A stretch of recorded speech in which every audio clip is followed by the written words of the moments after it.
মহিলাদের 1 জুন ঢোকাবো 3000, যুবকদের আমরা 1500 টাকাটা পাঠাবো 3000। মমতা বলেছে 5 বছর দেবে, আমরা বলেছি যতক্ষণ না চাকরি দিতে পারবো ততক্ষণ দেব। বার্ধক্য ভাতা 1000 পান, বার্ধক্য বিধবা দিব্যাঙ্গ 1 জুন থেকে ওটা ডবল পাবেন 2000 টাকা।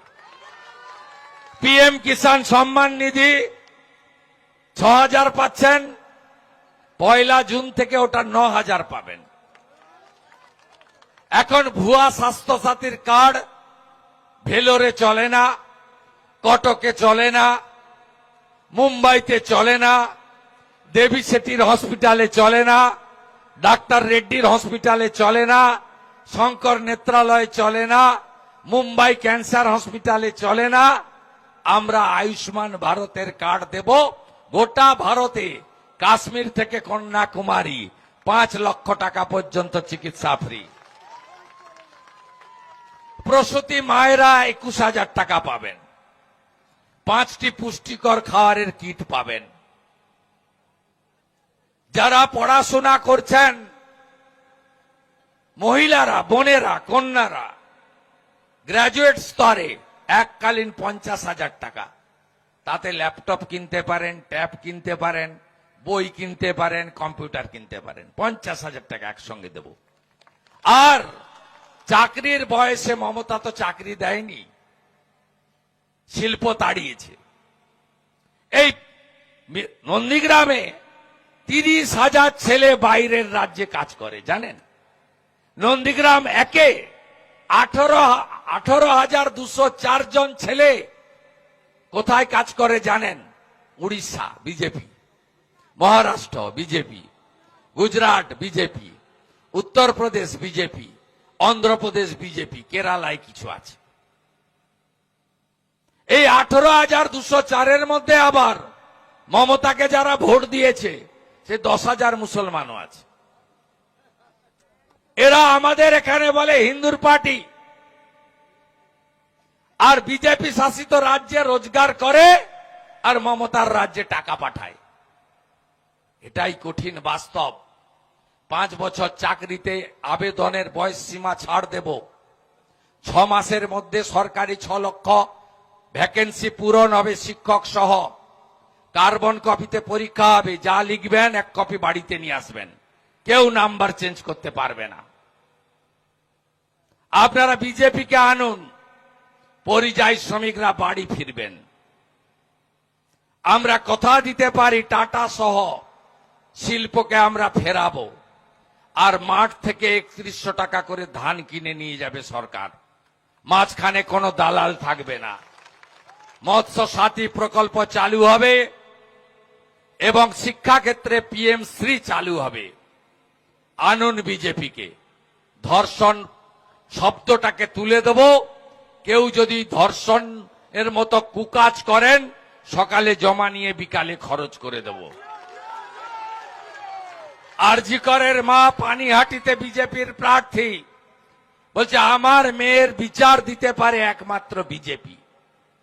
সন্দেশখালীর প্রতিবাদী মুখ রেখা পাত্র হিঙ্গলগঞ্জে প্রার্থী। কামদুনি আন্দোলনের মুখ টুম্পা কয়াল বিজেপির পতাকা হাতে রাস্তায়। মা বোনেরা জাগুন, দেবী শক্তি জাগুন। এই অন্যায় মেনে নিতে আমরা পারবো না। বিজেপি বলছে লাখপতি দিদি বানাবো, মহিলা নিরাপত্তায় দুর্গা স্কোয়াড বানাবো, মহিলা পুলিশের ব্যাটালিয়ন গড়ব মাতঙ্গিনী হাজরা, রানী রাসমণির নামে।